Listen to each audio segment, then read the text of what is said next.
Hello everyone, তা আজকে আমি বানাবো এই ভিডিওটা। আর এই ভিডিওটা অনেকদিন ধরে ট্রেন্ডিংয়ে চলছে। আর যখন নতুন নতুন বের হয়ে পড়েছে তাহলে এটা তো বানাতেই হবে। আর এই ভিডিওটা তোমরা তো দেখেই নিয়েছো। আর এই ভিডিওটা আমি রিক্রিয়েট করবো। কৃতি সেনানুর যে হিরোইনটা ছিল সে করেছিল, তখন দেখে আমার এটা খুব ভালো লেগেছিল। তো ভাবলাম আমিও করে নিই। আর ফার্স্ট টেকটা আমি নিয়েছিলাম এভাবে। ফার্স্ট টেকটা একবারে হয়নি, কিন্তু এখানে আমি একবারে দেখিয়ে দিলাম। অনেকবার নিতে হয়েছিল। আর ওদিনকার প্রচুর গরম ছিল। এটা বলতে গেলে তাও এক সপ্তাহর অনেক দিন আগে, বোধহয় 10-15 দিন হয়ে গেছে। ভিডিওটা ব্যস্ততার কারণে ছাড়তে পারছিলাম না। তো এটা পিছনে কতটা কষ্ট হয়েছে ভিডিওটা বানাতে, তো সেটার মধ্যে শেয়ার করবো। লাইটের সেটআপটা আমি করে নিয়েছিলাম অনেক কষ্ট করে। আর লাইটের সেটআপটা এবার একটু নতুন করেছি। মানে এখানে ব্যাকগ্রাউন্ডটাতে আমি রেড কালার একটা চাদর দিয়ে সেটাকে আমি ঠিকঠাক করেছিলাম। তার মধ্যে লাইটগুলো ঠিকঠাক করে আবার লাগিয়ে নিয়েছিলাম। এমনিতে সবকিছুই ঠিকঠাক লাগছিল। কিন্তু আমার মনে হয় লাইট আরেকটু যদি নেওয়া হতো তাহলে তো ভালো হতো। তোমরা ভাবছো যে এত লাইট লাগানোর পর আরও কয়েকটা লাইট লাগবে। কিন্তু হ্যাঁ, কিন্তু এখানে আমার সেটআপ সব রেডি। আর এখানে ব্যাকগ্রাউন্ড আমার শাড়ি প্রায় ম্যাচিংই হয়ে গেছিলো। কোনো ব্যাপার না। বাট এই ব্যাকগ্রাউন্ডটা আমার কাছে খুবই ভালো লাগছিল। যাই হোক, আমি মেকআপটা সিম্পলি রাখার চেষ্টা করেছিলাম। কারণ ওইদিন এত প্রচণ্ড গরম ছিল যে আমি এখানে মানে অবস্থাটা আমার প্রচণ্ড খারাপ হয়ে গেছিলো। এক জায়গাতে 2-3 ঘন্টা দাঁড়িয়ে মেকআপ করে তারপর ভিডিও করা কমটা কষ্টের ব্যাপার না, অনেকটা খাটনির ব্যাপার আছে। তো যাই হোক, এখানে আমি ওইখানে দাঁড়িয়ে একবার ওখানে বসিনি, দাঁড়িয়ে যত মেকআপ আছে, ভিডিও আছে, সব কিছু করে নিচ্ছিলাম। তো যাই হোক, এখানে আমি আগে নিজের মেকআপ, যেটা ফেস মেকআপ যেটা করেছিলাম, সেটা হালকা একটা জাস্ট ক্রিম দিয়ে আমি এটাকে একটা লেয়ার মতো দিয়ে দিয়েছিলাম।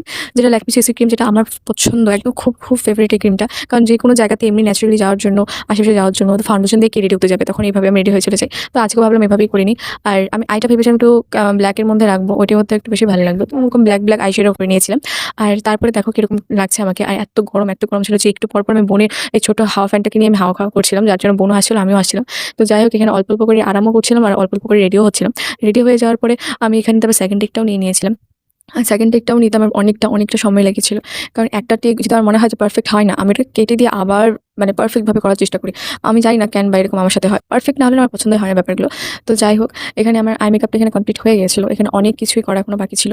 এখানে একটা ব্ল্যাক কালার টিপ দিয়ে নিয়েছি। অ্যান্ড তারপরে আর যেটা মেকআপটা করবো, এই মেকআপের মধ্যে যেটা সবচেয়ে ইম্পর্টেন্ট, সেটা আমি করে নেবো এখানে। আর তারপরে আমি নাকেরটাও দিয়ে নিয়েছিলাম, কারণ এখানে সিলভার নাকেরটা মানে বেশি সুন্দর লাগছিল এটার মধ্যে পরে। নাগেটা পরে নেওয়ার পর দেখো কতটা ভালো লাগছিল আমাকে দেখতে। এখন একটু হালকা করে ব্লাশার লাগিয়ে নেবো, কারণ এটা দিতে আমি ভুলে গেছি। ব্লাশার আর হালকা করে হাইলাইটার করে নেবো, তাহলে দেখতে একটু ভালো লাগবে, শাইন মনে হবে, না একটু ভালো লাগবে না।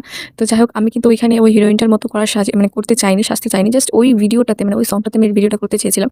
তাই আমি অন্যরকমভাবে সেজেছি। কেউ আবার বলো না যে ওরকম সাজতে চেয়েছিল, তো ওরকম কোথায় হলো। আমি ওরকম সাজতে চাইনি, বাস গানটা আমার প্রচণ্ড ভালো লেগেছিল, মানে ভাইবটা। তো ভাবলাম এটা দুইটা ভিডিও বানানো যাক। আর এই রেটের ড্রেসটা আমি একটা 3-4টা ভিডিও বানিয়ে ফেলেছিলাম একবারে।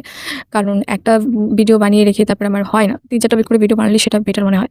তো যাই হোক, এখানে আমার সম্পূর্ণ ভিডিওটা মানে ফেস মেকআপ যা ছিল সম্পূর্ণ হয়ে গেছিলো। এখন আমি সেকেন্ড টেকটা নিবো। সেকেন্ড টেকটা কিরকমভাবে নিই সেটাও তোমরা দেখে নাও। এটা নিতে গিয়েও আমার অনেক হিমশিম খেয়ে গিয়েছিলাম। তো যাই হোক, এভাবে নিয়েছিলাম। তো এই ভিডিওটা তোমরা দেখে নিয়েছো আর অনেকটাই ভালোবাসা দিয়েছো। তো থ্যাংক ইউ।